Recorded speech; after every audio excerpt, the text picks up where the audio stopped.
Hello and welcome to the Rugby Show on the 42.ie. My own name is Gavan Casey and I'm delighted to be joined by Mr. Eddie O'Sullivan. Eddie, how are things? Good, thanks. We're going to be talking about the Lions' 31-all draw against the Hurricanes this morning, although maybe we shouldn't focus on that too much. It's all about really the second test this weekend. Eddie, how much does the performance today matter and the result matter? Does it even matter at all? No, not really. I think these are the games that you just have to play to get out of the way between the first and second test, and there's no game next week for the midweek team. So it's all about the test series now and how the Lions can get themselves back into the series, and that's a big challenge, as we all know. So I think that's the main focus.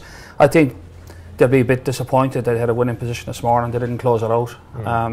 That'll irk them because, you know, getting a win under your belt midweek is no harm, gives them a bit of a lift. So they'll probably leave the field this morning thinking we left one behind us, which would have helped the energy in the group. But in terms of strategy and tactics and all that, and maybe a little influence on selection, but outside that, it's not a big talking point. Yeah, you mentioned selection there. Obviously, a couple of people put their hands up as they tend to in these midweek games. Ian Henderson being one, like, pretty phenomenal performance. 13 carries, I think 7 gain line successes, 2 turnovers, and then just to balance it off, a yellow card that sort of resulted in the Lions capitulating a little bit. Did he do enough to warrant inclusion, do you reckon? I don't think you judge him on the yellow card. It's just one of those things, and it can happen to anybody, tackle scenario, but I think he made a big impact. It's not so much, we all know he's a good player and he's hit the straps at a good time in terms of pushing his way in. If he puts him into the team, into the starting 15, where does he go? Is he into the second row? I don't really think so. He gets into the second row, particularly because he's more of a back row player. If he goes into the back row, who loses out? You know, I think certainly the spaces in that back five are not. There's not too many spaces there for someone to jump in and start. Maybe, you know, the bench is where he finds himself, but again, you don't know what way they're thinking. I think there's an element as well that this game, as I said, get it out of the way, you know, talk it up a bit, but in their head they probably have next Saturday's test side pretty much nailed down at this stage. Even, you know, they would have probably had a lot of chats on Sunday and Monday about what went wrong last week and what changes they could make. So it's hard to imagine something is going to change dramatically from tonight. We never know, but you know, you're trying to get inside people's heads, but I think they'd probably be so focused on next Saturday, it's hard for anyone to burst out today and say, well, I'm starting next week. We did it in 05 and it didn't work too well. We made a lot of changes actually in 05 from week to week, which I think was a downfall or part of the downfall of that tour. But I think, to be fair, Gatland has got his selection policy right. I think he did use the tour well. He did build up to the tests. I think when we got last week before the first test, we were really talking about 3 or 4 positions, which is a good indicator that the Lions knew what they wanted and where they were. And I think if you look at his first test selection, it was a very good selection. He got a lot of things right there. Didn't work out that's different reasons. It wasn't a bad selection. So I think as well now, he's in his mind, he's got to think, look, I believed in this team last week. I believe we were close. What can I change that's going to change that dynamic? I mean, you know, it's not a bad team. It's probably his best team. Who are the guys that didn't deliver that I've got to change? And there's probably a couple of positions you could argue, but nothing more. Yeah, so you think he was kind of he was vindicated in his selection, and totally, but then you look back at it, it's a rather debilitating defeat, and it's kind of like, well, if that's my best team, where do I go with this? Well, that's the problem for him, you know. Like, if you look at the team at the moment for next weekend, like if you look at the front row, I don't think there's any changes in the front row, to be honest. I think he's happy enough. There's been talk about Hooker, Rory Best coming in, but I think I'm a big fan of Rory Best, but I'm just putting myself in Gatland's head, which is a difficult thing to do, but on somebody else's space. And they're seeing the guys every day and they know the dynamics of the group. You're looking from the outside in. I don't see him changing the front row. Second row is debatable. Yeah, does he bring a Toje in as a starter? But who trades off then? If he puts a Toje into the second row, does he drop Cruz or does he drop Alan Wynne-Jones? Wynne-Jones got a bit of flack, but Wynne-Jones is a very good line-up technician and he runs the line-up brilliantly and he's played well throughout the tour. If he drops Cruz, he loses another guy who can do a very good job. So that's his possible trade-off. That's one change possibly. Back row, he's talking about bringing Warburton back. At whose expense? At this stage, probably Peter O'Mahony's. O'Mahony was hauled ashore early doors last week. I think O'Mahony was playing well, given the player they were in, given the All Blacks were dominating possession and territory. I think O'Mahony did a very good job. He's a very good line-out technician. If he drops O'Mahony, he loses some prowess in the line-out. Yeah. Not maybe in the attacking line-out, but in the defensive line-out, where O'Mahony can cause lots of problems, as we know. So the back row is still debatable, and has Warburton done enough to justify himself? Or Has Henderson done enough today to justify himself to leave out O'Mahony? So they're massive calls. We're still talking about 2 changes in the pack. So you're still thinking there's going to be maximum 2 changes in the pack, if at all. Then you go into the back line. I think he got his midfield right. So the question is, you back that midfield, or you say we need to change number 10, and then do you drop Farrell and put in Sexton? That's a big call to make. We're saying that we were wrong last week picking Farrell. Has Sexton done enough to say I'm a better option here? I don't think he'll go the first and second 5-8 route that we did in 05. We did it with Wilkinson and Stephen Jones. I think that's a huge risk to take. I don't see him there, particularly when Theo and Davies are playing well together. And Theo has played well, and Theo justified his selection off the bat. And then the back 3, Liam Williams is outstanding. I think Daly might be a guy they might look at, because for all he did last week, I mean, Ione skinned him for that try, and Daly's possibly one of the fastest guys in the Northern Hemisphere rugby. He didn't get a fingertip on Ione. And I just don't know, maybe he looks for someone like George North, maybe a power player. But again, they're very tight calls, but you're still talking maybe at a maximum 4 debatable changes. So it's still going back to the core of his team. So what he has to look at now is he has to look at, hold on, let's not throw the baby out with the bathwater. This is my best team, maybe tinker with it. But tactically, what are we going to do tactically to beat the All Blacks? That's where the game is going to be won and lost next week, because that's where it was won and lost last week. Yeah, I mean, we were speaking before we came on air, and we were talking about how, I suppose there was a perception that, based on stats and metres gained, that the Lions had actually played quite an expansive style of rugby, and that they had, players were breaking tackles, making yards. But you'd compiled your own stats where it was actually sort of dependent on just 3 runners, really, and it kind of skewed them slightly. Yeah, I think if you have to be careful with stats, because they can lead you astray. Like the All Blacks, given they dominated possession in territory, had over 500 metres carries, which is pretty good going. The Lions had over 400 metres. So on the face you go, well, it's not much in it, But the problem is the Lions had half their metres, over 200 metres with 3 players. Watson, Davies and Williams carried over 200 metres between them. Take that out, and now the Lions are well below the line in terms of carries. And I think the problem for the Lions is in terms of looking at the game over 8 minutes, breaking down the All Blacks with an attacking strategy. I think they use the same shape they used right through the tour, and in the first 10 minutes it paid dividends. They got a great line break, and they should have scored.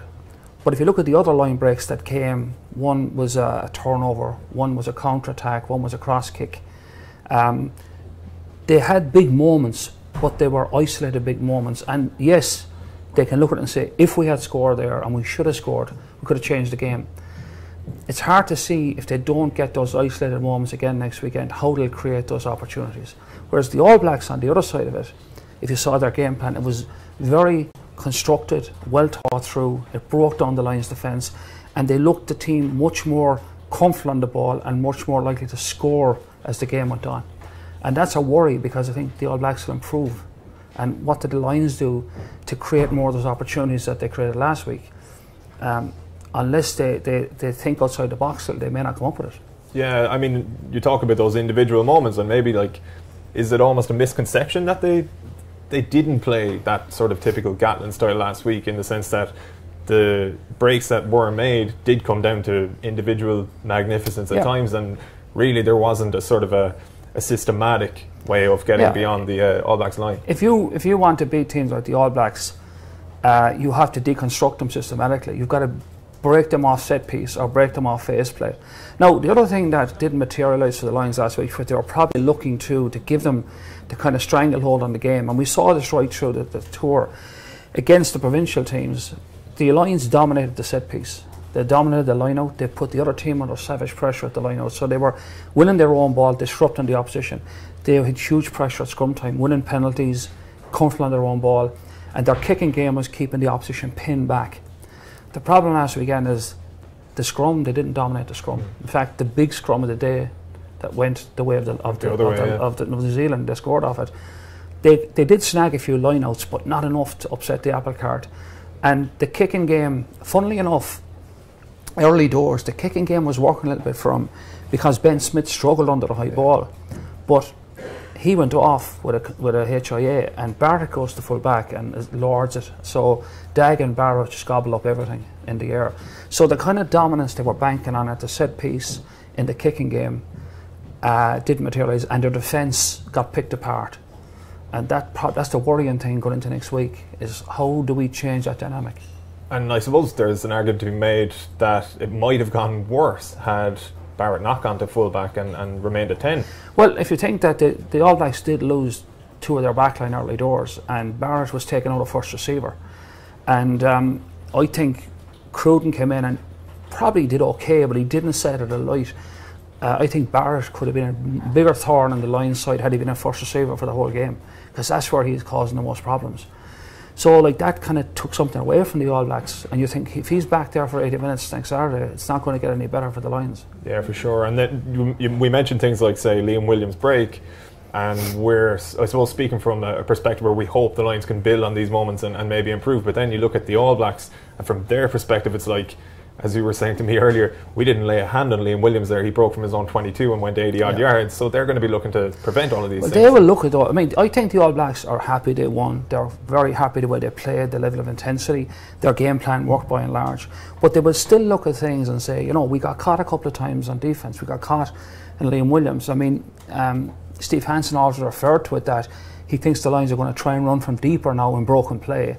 And they're going to do their homework on that. You know, and like Kieran Reid, who had an incredible game of rugby based on the guy who was been out for 6 weeks. I couldn't believe his performance. He carried 18 balls, which was off the charts for a guy who, as I say, like had been out for so long. He led the ball carrying for the All Blacks. He made one error in that game, as he left Liam Williams step him. Had he put Liam Williams on his backside there, he might have had a turnover. So, like, those moments were big moments for the Lions. Williams steps, he cuts loose. They make 2 or 3 passes and they score. It's a phenomenal try, but can they pull another one of those out of the bag next weekend? They're like hen's teeth, those type of tries, the 70, 80 metre tries. You don't get them very often. And I think the All Blacks will be harsh as well. They did have the Lions under pressure a few times, and they spilled the ball in contact. Like they felt they'd built enough pressure and then let the Lions out of jail. They will think about that and say, okay, we're going to make mistakes, but let's keep those error counts down. When we have the Lions under pressure, let's extract something from it, even if it's 3 points. And the problem is, yeah, the Lions could improve next week, but so will the All Blacks. And, you know, you can't deny that. It's hard to imagine the All Blacks, you know, not stepping up another notch. Maybe not a huge notch, but they don't have to. Like, they score 30 points. Yeah, they are the standard bearers so far. They are the standard bearers so far, yeah. From an Irish perspective, like we've touched upon, Henderson possibly getting in a matchday squad. I know there's talk as well, not from an Irish perspective, but that Courtney Laws, because he was taken off so early today, that he might be involved. But the other Irish players, Conor Murray, you'd expect him to start again? Absolutely, he's the best scrum half in the world. I mean, I think he brings a lot of composure to the game. His decision making is good. He takes pressure off the 10, and his kicking game is good. I mean, like, I don't see any reason to drop Conor Murray based on that game. He didn't play badly. You know, he just played with the hand he was dealt. So, like, it'd be a massive call to drop him, because going into it, we all agreed it was the best selection. So, based on his performance, that to me was a good performance, why would you leave him off the field? Yeah, I suppose, like, the fact that Gatland has come out this week and sort of tried to put pressure on the match officials this weekend with regards to some of the challenges made on Murray, or supposedly would dictate or would indicate that he is going to start him, but I know you weren't overly impressed with that sort of narrative. Well, the best way to put pressure on the match officials is through the proper channels. You know, meet with the referees assessors and say, look, there was a couple of incidents there I want you to look at, I want to make it clear. You know, megaphone diplomacy doesn't usually work, you know, and I think, to be fair as well, Hansen took offence, understandably, because the implication was they were trying to injure Murray. So as a coach, he has to respond to that. But there was nobody at the end of the first half or the end of the game jumping up and down saying, "Oh, Conor Murray's been targeted. Conor Murray's been targeted." There was no talk of that. It's 24 hours after the game that this became part of the narrative, and I thought it was, you know, probably overplaying your hand a bit. Yeah, there was a couple of small incidents, but there was no evidence of a concerted targeting of Murray. If you had an issue, probably keep it indoors, particularly when you lose, because it seems like you're throwing out a red herring if you haven't won the game. So I just thought it was just a waste of energy, and then Hansen comes back and kind of pounds Warren Gatland on it, you know, saying like you're insinuating we're trying to hurt somebody. We don't do that in New Zealand, as he says, and you're a New Zealander, so you should know better. So he kind of walked himself into another firestorm that I didn't need to get to, you know. Yeah, is there an argument to be made that those sort of, I suppose, wars of words are just an unnecessary distraction? Maybe not for the players, because great for the media, for sure. Yeah, totally. It fills a lot of column space, and cheers, Warren. But at the same time, is it distracting for he himself? These guys are professionals. But not the players, but for the coach himself, if he's expending energy thinking about that kind of stuff. Yeah, you could probably spend your time better, but it's not going to change anything. Like, it doesn't change anything. It's probably good for the media, it's a bit of fun and games, but it doesn't change the dynamic. In some ways, maybe, you know, in a way, like, you could see the All Blacks going, you know, like, okay, like, we've been called out here on something, we disagree with it. You give them a little bit of extra something to hang on the changing room wall for motivation. As if they needed it. As if they needed it. Exactly my point. They don't need it. So it's kind of a waste of energy, but it's good fun and games early in the week, you know. Yeah. What did you make of the substitutes not being used today? I mean, much has been made of these players' selection as Lions probably, well, I suppose the story would go that it's down to convenience and geographic proximity almost. But to name them in your matchday squad and then not use them because he didn't want to devalue the Lions jersey is a bit bizarre. Yeah, it is, because to be honest, I think he shouldn't have gone that route with selections. I mean, you know, the Lions, everyone talks about it being the pinnacle of your career, getting picked for the Lions, and you know, you pick the Lions based on, you know, ability. The guy's good enough to get picked for the Lions. It's a merit-based selection, and some guys get on the Lions because a little bit of luck, someone gets injured, but that's the way of the world, you know. No one minds that. If you get on the Lions tour because of an injury, that's the way the world works. But when you pick guys into the Lions tour based on convenience and not merit, I think that does devalue the jersey. And bringing the Welsh lads in, and it's not their fault, who's going to turn down a chance to play with the Lions? It does devalue the jersey, and I think that it was a pity to see those guys on the bench. They should have, you know, done it the right way and brought guys in who are the next man up, as they say. Next man up gets in, and then not to use them is kind of almost an admission. But that's what's striking about it, is that to actually name them in your squad and then not to use them. I mean, fair enough if they're just standing around in training holding tackle bags and they're contributing or whatever, but like if they're in a matchday squad and then you've got lads blowing hard in the last 15 minutes and you don't bring these guys on. The whole point to bring them in was that they would be able to be used, and you know, they would be part of it. And I think the whole principle of that is flawed. That it's not on merit. You know, it's done on convenience rather than merit. So I would say it's a bad idea, and then, you know, use them or not using them is up for discussion. But I think the fact he didn't use them, maybe he felt it probably wasn't the best idea, you know. Yeah, we've got a question here from Fitzmac. He says, how important is managing the ref when facing the All Blacks? It's very important to manage the ref in any test game, but yeah, the All Blacks managing the ref is important.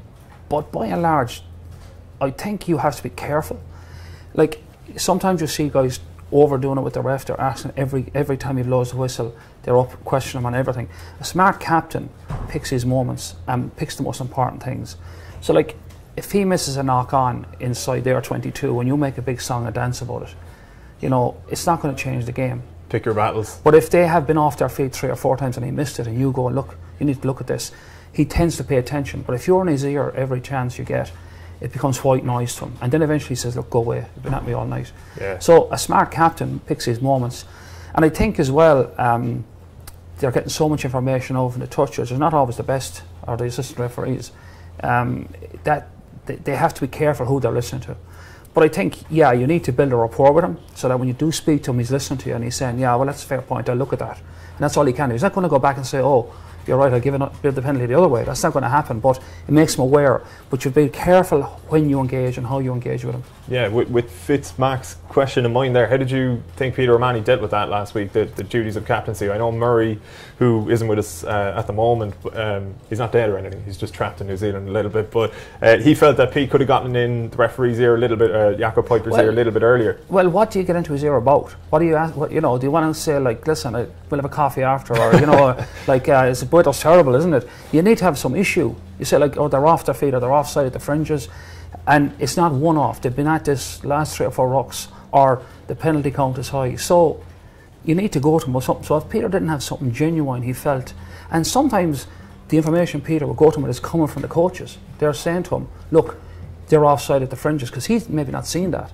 So unless they had an issue to go, and there's no point in going. There's no point in going for a chat. So I don't think he had an issue to go to him about at that stage. I don't think anyone was jumping out that they were doing and getting away with that was changing the game, and he should have a row with the referee about it. So it's probably a bit harsh, unless it comes out later that the coaches were saying go about something he didn't.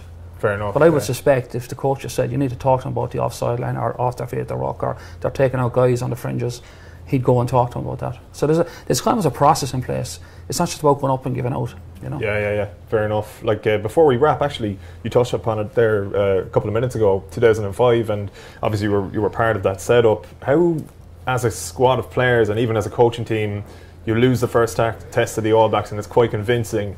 How do you go about, even psychologically, getting players up for that again? Or is there sort of a sense of doubt amongst the players that it's pretty hard to get rid of against that team? Yeah, there's a sense of doubt and there's a sense of fear. Yeah. And you can feed on the fear. Fear is a great motivator. That, like, if we don't get our ducks in a row here, we get our right hammering so guys can get engaged. But probably the things as a coach you have to be able to do is that when the team is beaten, and I've been in New Zealand on 2 test series, and we've lost the first test. And we've lost a couple of them very tight games. You've got to convince them that you can change that the following week. And guys want to change that. So if you can show them 4 or 5 things that make the difference and are fixable, then guys will say, right, let's fix them, let's go play again. It's a hard one to sell in New Zealand when you lose the first test. It's one of those countries you don't tend to come back from losing the first test.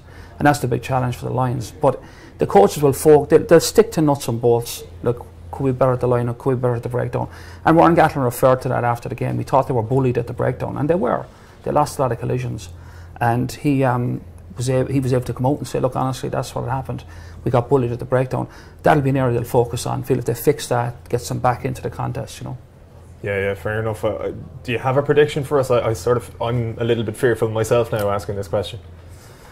Yeah, I'm not optimistic. I'm probably a bit pessimistic on the basis that historically it's almost impossible to come back from a test down in New Zealand, and I'm trying to find a way the Lions can get back into this. I don't think they can change selection too much. I'm trying to see where they can change their attacking game or change their defensive game. I mean, if they win collisions and they tighten up the defence and stop the collisions they lost last week, that's a factor. But the trouble with that is, to do that they have to play a drift defence. And to play a drift defence, the All Blacks might get round them. The All Blacks are very smart, they can change on the hoof. Yeah. So either way they play, there's a risk involved, but they do probably have to change some dynamics in defence, and they probably look at their attack as well, which by and large was shut down fairly comfortably. If they can get in their heads, they can change those things to the positive and go out and execute those. But I think when you look at it, you have to go into the game, All Blacks, as Ireland did in Chicago, scored 40 points. You've got to be thinking about scoring 3 or 4 tries here to win the game. It's difficult. It's hard to see where they're going to come from. It's always possible on a day. Ireland did it in Chicago. But I think you're not going to beat the Lions or beat the All Blacks in terms of scoring, 1 or 2 tries and a couple of penalties. You've got to score some points and then defend really well. And honestly, if I'm saying, I'm not sure where those 30 points are coming from based on what we've seen. Even 30 points might be enough. Yeah, in the rain as well at Wellington, That brings the score down, which is not a bad thing. Yeah. But I remember in 2005 in Wellington was a monsoon and they put 50 on us. So, it's they can play or what way the wind blows or the rain. So, I just think from the Lions' perspective, how do they put together maybe 3 or 4 good tries and kick some penalties and hold the line? That's the best way to win the test. Maybe they can. I think they've got to believe they can. It's not impossible. I think they can, but it's a big hill to climb. Yeah, believe and you might achieve in Wellington this weekend. But that's all we've got time for on the Rugby Show on the 42.e. Thanks very much, Eddie O'Sullivan, for joining us. As per usual, we'll be back later in the week. Have a good one, and best of luck to the Lions on this weekend. Good luck.